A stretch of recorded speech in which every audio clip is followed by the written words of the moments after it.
My name is Chelsea. I'm going to be your nurse today. I checked the physician orders here and it looks like there's an order for an IV to be placed because you are dehydrated.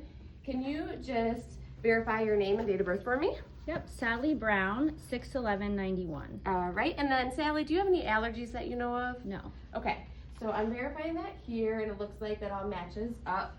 So it does look like you came into the hospital because you are dehydrated.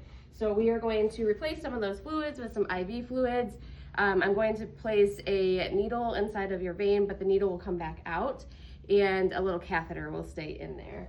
Do you have any history of a mastectomy or a fistula or anything that would hinder this procedure? No. Okay, so looking at your arm here, I'm just taking a quick look before I go get my supplies. So I don't see any abrasions, any wounds on your arm that would inhibit me from using this arm. So I'm going to go ahead and use this arm for the IV insertion. I'm just going to go to the med room and get all of my supplies. Is that okay? Yep. All right, I will be right back. Now I'm going to my med room. All right, so in my med room, I'm pulling up my MAR here and I'm going to start gathering my supplies. So I have my needle, my IV start kit here, my J loop to connect it to the IV tubing. I have a flush and a label for my tubing, some tape, some gauze, an alcohol swab to keep the ends clean, alcohol swab to clean her arm, and then I have my IV solution that is ordered. So I'm just going to start by doing some med checks because these are technically medications. So looking here, I have Sally, which is my patient, and the time is now. I'm giving a sodium chloride injection flush via her IV, and so I have my patient, I have my route IV, I have my time is now, I have my, pause it, I have my dose, which is a 10 ml syringe here, and then I will document that as I scan it in. And then I'm going to also check my IV fluids here. So I have Sally, I have 0.9 normal saline here, a 1,000 milliliter bag that we are going to hang. It is going to go through her IV and the time is now. So I checked that here and I pulled everything out. I have all my supplies. And then before I leave, I'm going to do my second med check. Again, comparing it with my MAR here. I have Sally, I have her sodium chloride flush. It is a 10 ml syringe. The time is now and goes through her IV, and I will document it at the end. And then again, my IV solution for Sally. I have 1,000 mLs of 0.9 sodium chloride. It will go through her IV, and the time is now, and I will document it at the end. Okay, so I have all of my supplies here. I'm just going to bring these to her room. And hello. Hi. I'm back to start your IV here. So I have all of my supplies and I just want to do a quick check of your veins to see where I need to poke at. I'm going to save those for later and I'm going to get my supplies ready here. So I have my IV start kit and I'm going to open that up. Now I don't need to be sterile for this, but the supplies do need to stay sterile. So I'm going to be careful not to drop them on the table. I'm going to keep them in the packaging here because that IV site where the catheter is inserted goes directly into her vein. So I do need to keep that part sterile so I don't introduce bacteria into the IV line. So I'm just going to remove that. Okay, so first I'm just going to take this tourniquet and I'm going to assess for a vein that I want to use. So I'm just going to lift your arm up here, Sally. And I'm going to pull this taut about 4 to 6 inches from where I'm going to insert is where I want to apply my tourniquet. I like to apply it nice and tight, so I pull one end and I loop it through, but I don't pull the tourniquet all the way through. That way I can just pull it to release it at the end. So looking at your arm here, I'm feeling for your veins, I'm palpating. If I were having trouble to find a vein, I could bring your arm down to a dependent position. I could massage the area, I could use a warm compress and that will help bring out the veins.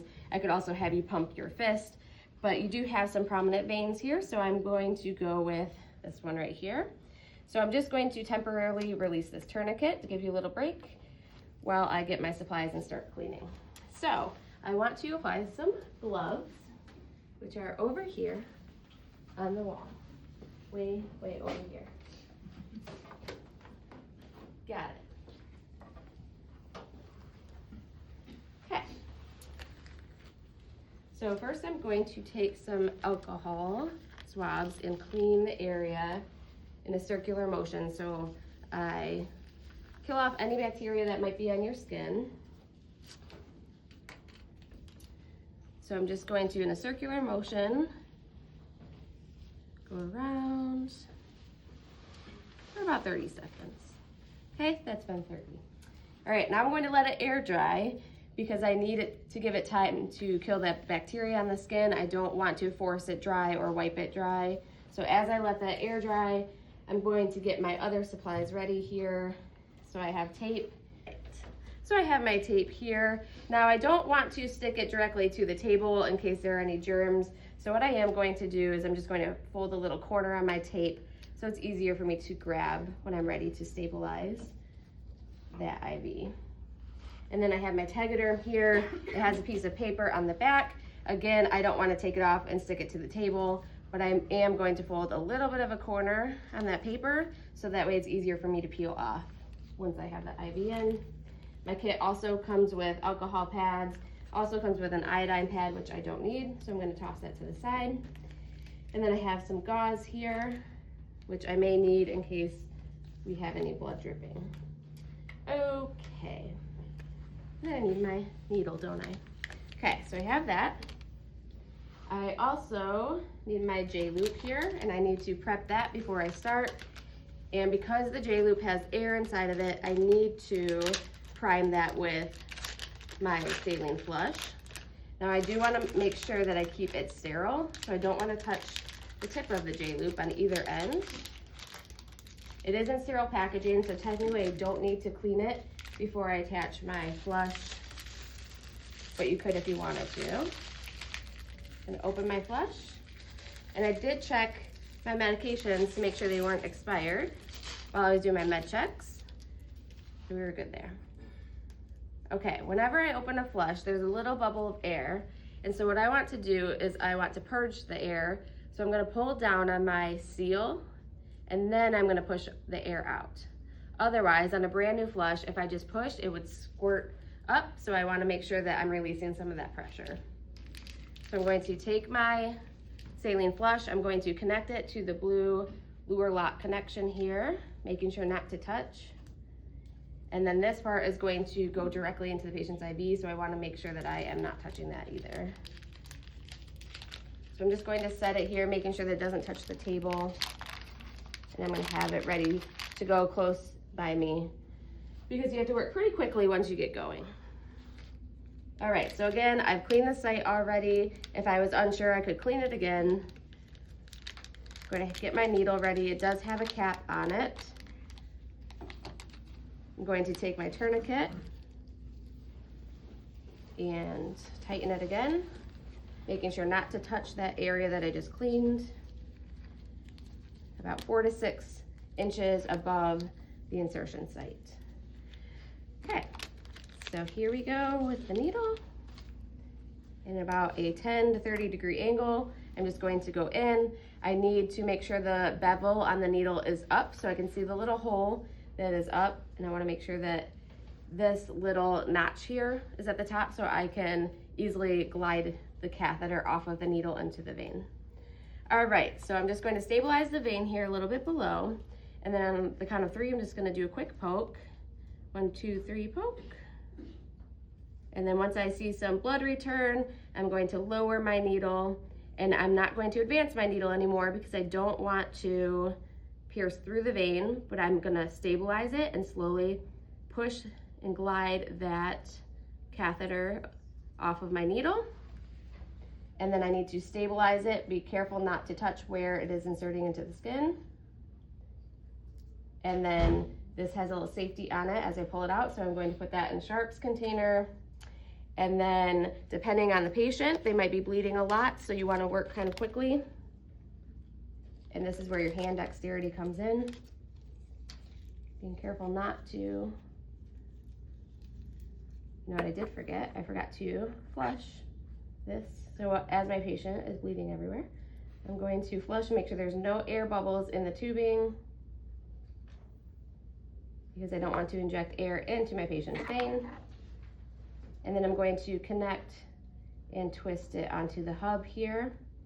And I'm going to release that tourniquet before I flush into that vein, or else I could infiltrate the vein. So now that I'm in, before I put my dressing on, I want to make sure that this is going to be a working IV. So I am going to just stabilize it with my hand while I flush it. Again, you want to make sure there's no bubbles in the tubing. And you also want to be careful with that catheter, because if you pull around on it too much, it will kink or pull out of that insertion site. So I'm injecting, and then I'm making sure there's no signs of infiltration at the insertion site, so it would bubble up. There's no leaking coming out from around it, no bleeding coming out from around the site. So it does look like it is a good vein. I could also draw back and see if I get blood return. And then again, on these mannequins, they do have some air in them, but okay. So now that I have flushed it, now I'm going to secure my site, being careful not to touch the insertion site because that technically is sterile. It's going directly into their vein. And I'm going to then take my Tegaderm, and I'm going to place it on top of the yellow hub and stick it to their arm. Now that that Tegaderm is holding on to that insertion site, it's covering that, it's staying sterile, I can let go because now it is stabilized. I'm going to peel off the paper that is around it. And on that paper is a little label. So you would date, initial, time it, and then put the catheter gauge that's on there. So this is a 24 gauge because it is yellow, and I can see from reading the packaging. So once I have labeled that, I will put it on the dressing, but not over the site because I want to be able to see the insertion site. So I'm just going to put it off to the side here. That way, anybody coming on shift can see when that was placed and when that dressing was last placed on there. Okay, so now that that is covered and stabilized, I'm going to take my tape and I'm just going to stabilize this J-loop a little bit more so it's not wobbly. I like to bring my clamp down here. And then I take my tape and I like to loop it up like a little U, and I go all the way across the tubing to stabilize it to their arm. So that way there's less chance of it getting pulled out. I also want to make sure I clamp it because if they are bleeding a lot, it will back up into the tubing. So I'm going to clamp it so that way I don't have blood backing up. Also, if I needed to, I would take a gauze and I would have it under there as soon as I inserted because blood would be dripping out, and this gauze can help me to keep this site clean as well. So now that I've done that and it's dry, I can then take my alcohol swab and connect it to the end here to keep that site clean. So this little alcohol cap is inside of a little sheath, and so I'm going to just kind of click it on, and then the plastic part comes off and I can throw that away. Now this is basically like an alcohol swab inside of this cap, so it's going to keep it sterile, so that way I don't have to keep scrubbing the hub every time. Okay, are you feeling okay, Sally? Yes. Okay, great. So I'm going to clean up my supplies, and then I'm just going to get your IV solution ready here and hung. So I'm moving everything out of the way. I'm getting rid of that tourniquet because I no longer need that. Okay. All right, so I have my IV pump here. If I had blood on my gloves, I could take them off, hand hygiene, and replace my gloves. And then I'm going to get my IV solution ready. So this is a brand new bag. So I want to find, there's a little perforation. There's supposed to be on these. Well, there used to be. I'm just gonna rip it. Now, a brand new bag of IV solution is completely closed in the part that you spike. So some people will hang this up and spike it with their tubing, but for practice and for just for good practice in general, I would do it upside down so that way it doesn't leak all over you. So I'm going to pull this little cap off when I'm ready. I'm going to get my tubing here. Again, I've already checked my medication rights for this solution, and I know the rate that I'm going to set it at. So my orders say that I'm going to run it at 100 milliliters per hour for her dehydration status and her weight. So then first I'm going to clamp the tubing so that way I don't lose too much solution as I prime it. I'm going to take all my little pieces of paper off that are securing it. Okay. And then I do want to keep this part sterile. So I want this piece to stay sterile inside and the part that's spiking it, because we don't want to introduce bacteria into their vein. So I'm going to carefully pull off my cap here and pull off this cap here. And then I'm going to take the spike and I'm going to carefully twist it and push with firm pressure. And then you can see the little spike is in the tubing. So I know that we should be good to go. Now I have this clamped, so I'm not going to lose any fluid. So I can bring my bag right side up, technically. I'm gonna hang it on my IV pole. And before I connect it into my IV pump, I need to prime my tubing because it is full of air right now. So this piece is going to be connecting into their IV line, so I want to be careful not to take the cap off and touch the inside of it. And I'm going to now unclamp the roller clamp. And I'm going to squeeze the chamber and bring it about halfway full of fluid. And this tubing does actually have two separate clamps. So just make sure that they are both unclamped when you're ready to have the fluid running through. It does go by gravity, so the lower I hold my tubing, the quicker it's going to prime. I can see the bubbles coming through the tubing, so I want to make sure all of the bubbles are clear before I connect that to my patient. So if there are bubbles up here as well, you can flick those and they will either evaporate up or they will push their way through. So you can see all those bubbles. So if I'm going to empty this into a trash can, I need to be very careful not to let it touch the trash can, so I can hold it over the trash can. And you can see that it's starting to drip out. So now it's coming through the tubing, but I just want to make sure that there are no air bubbles before I set it up. Now, normal saline, you don't have to worry so much about losing it, but if you're hanging a more serious medication, you really don't want to lose any of that medication. So you want to let it drip out the least amount as possible. All right, so I'm going to reclamp it now because I'm all primed and ready to go. Again, I still have my cap on here, so I'm not breaking any sterility. I'm going to open up my IV pump here, the chamber, or the channel, I mean, sorry.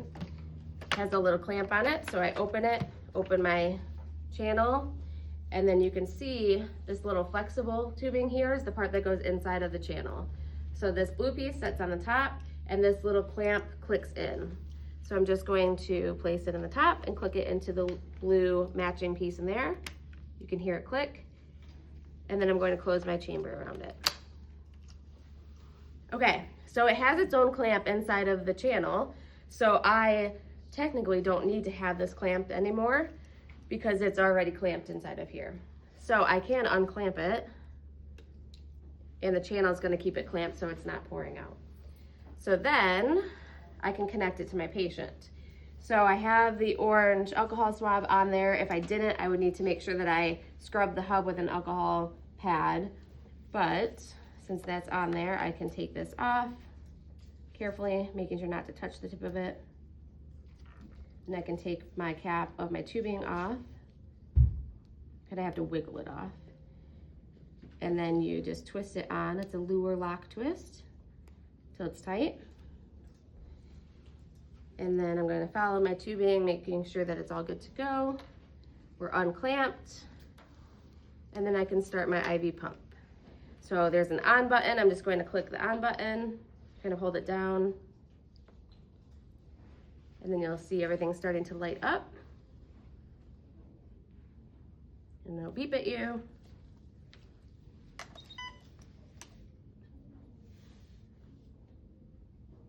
And then it'll say new patient.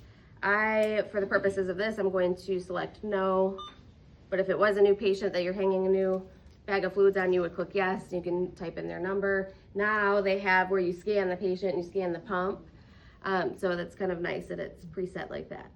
So I'm going to channel select on this little white button on the channel, because you might have a pump that has 4 different channels on it.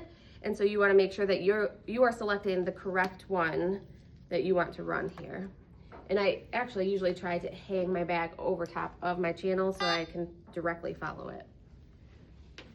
Okay, so now it is asking me guardrail drugs, guardrail IV fluids, or a basic infusion.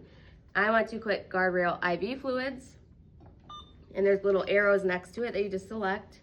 And I have 0.9 normal saline here, sodium chloride. So that's right here. I'm going to select that one. Is this correct? Yes. Okay, now I have to type in my rate and my volume to be infused. So this is a 1,000 milliliter bag. I don't want to type in 1,000 because it's going to run dry, and then you have to start all over with priming your tubing. So I'm going to go about 950. That way I can come in when it's at the end and it starts beeping at me before it gets dry into the line. So we're doing, my order's at 100 milliliters per hour. So I'm gonna select rate, type in 100, and it says milliliters per hour. My volume to be infused, I'm going to select that, and I'm going to type 950, and then I'm going to select start. Then I can hear it starting to run. On my channel itself, it will show you the rate, so it shows 100, and then below it, it will show you the medication that's running. So it says 0.9% normal saline. And then I just kind of watch it to make sure it's not going to have any issues. So as it's running, if there's pressure on it, you'll see a little bar on the screen, and you'll see a little black section on it and a little line. If there's pressure on this IV, you will see that little bar creeping up to that line. And once you know that it's gonna hit that line, you know it's going to tell you it's occluded and you need to do something about it. So if I see that there's some pressure going on, I might stand here and wait and see if it's going to start beeping at me before I walk out of that room. So it looks like it's good. I don't even see a bar of pressure. Everything's running. Are you feeling okay, Sally? Yes. Oh, but I did forget to unclamp here. So that's very important, or else it's not going to get to the patient. So eventually it would tell me that it's occluded because it's not getting through to the patient. But I caught it quick enough that I unclamped it, so we're running. So you want to check and make sure all that your clamps are open so your IV fluids are going through. Then you would take alcohol caps and you would put them on every open hub here. So I put one here, I would put one at this one, and then there's one up here as well, just to keep everything clean in case I need to go back in with an IV push and connect something. I just want to keep everything clean. Okay, so Sally, your IV is now running, you are connected. Please let me know if you need to use the restroom so I can help you, so I can bring the IV pole with you. Let me know if you're having any issues with the IV, if it starts being painful, if you notice any redness around it, if you notice any streaks coming up your arm, any swelling, anything like that. Please just let me know right away so I can assess your IV. Is it okay? Yes. Are you feeling okay right now? Mm-hmm. Okay, can I get you anything? No, thank you. Okay, so what I'm going to do is I'm going to lower your bed, I'm going to lock the wheels, put your side rails up, give you your call light, make sure your personal items are within reach, and then I'm going to come back and assess your IV site next time and just keep an eye on it. And then I'm going to throw away all my supplies. Again, my needle, I want to make sure I put that in the sharps container, which is across the room right now. And then I will come back later, okay? Sounds good. Okay. Hello, I'm Chelsea. I'm going to be your nurse today. I don't know if you remember me, but I inserted this IV about 3 days ago for you. But it's time for you to be discharged. So what we are going to do is we are going to discontinue your IV fluids and we are going to take out that IV. Any questions before I start that? No. All right, so when I take out an IV, it's pretty simple. All I need is some gloves, some gauze, and some tape. So what I want to do, first I want to turn off my IV fluids. So I'm going to just hold channel off, let go after it beeps, and it will power down. So it is no longer running. But I'm going to still clamp the line because if I don't and I disconnect it, fluid is still going to come out of this tubing down here. Okay, so let me put some gloves on here and then I'll start taking off your IV dressing. It is a little sticky, so it might be a little uncomfortable, but let me know if it's too uncomfortable. Okay, before I take this IV out, will you just please verify your first, last name, and your date of birth for me? Sally Brown, 6/11/91. Okay, great. Yep, that's who I'm supposed to take this IV out on, so we're good to go. So I have my gauze here and my tape. So I'm going to just kind of get that ready. I like to fold my little corner so it's easier for me to grab my tape. I'm just going to open up my gauze so it's ready.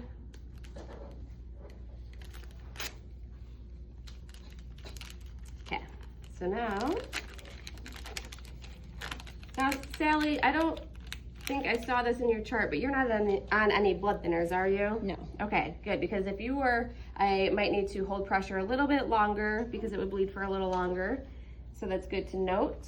So I'm just going to start here by disconnecting the tubing so it's not too much in the way. And I'm going to dispose of this later. And then I am going to just peel away the tape here first. And I want to make sure that I'm holding onto the IV so it doesn't yank out, but it does get a little sticky. And if I needed, I could use some adhesive remover to help take off that tape from their skin. Okay, I'm also going to just clamp this just to make sure I don't have too much blood backing up here. Okay, so starting at the tegaderm here, what I want to do to take it off is I'm going to peel away around all of the edges, and then I want to pull it off of the IV catheter and then take the IV catheter out separately so I can make sure that the catheter itself is intact. So I'm going to carefully start peeling around all of the edges.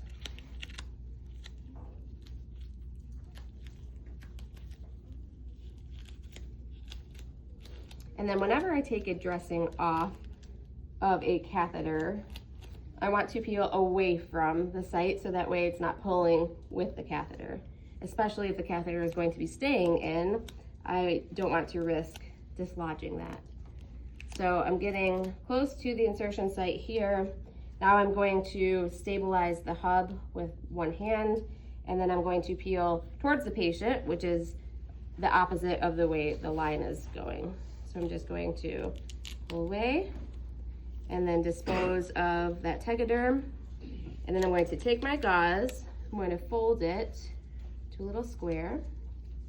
And I don't want to put pressure until that catheter is out. So I'm just going to set the gauze on top of the site. And once the catheter is out, then I push pressure. So on the count of 3, 1, 2, 3, I'm going to glide it out. And now I'm going to push pressure. And then I'm going to check this catheter to make sure the tip of it is intact and it did not break off and it's not floating around in that vein. So it is intact and I can get rid of that. And I'm just holding pressure until the bleeding stops. Typically about 30 seconds to a minute, sometimes 2 to 3 minutes if they're on blood thinners. So you just kind of keep an eye out and see if the bleeding has slowed down or stopped. If the gauze does get soaked with blood, it's always good to have another piece of gauze so you can replace that and put a clean piece on there. So now as I'm holding pressure here, I'm just going to take some tape. Again, this is where your dexterity comes in, and I'm just going to put the tape on their skin, making sure that they do not have an allergy to tape, because I might have to use paper tape, or if they have very fragile skin, I might use paper tape as well.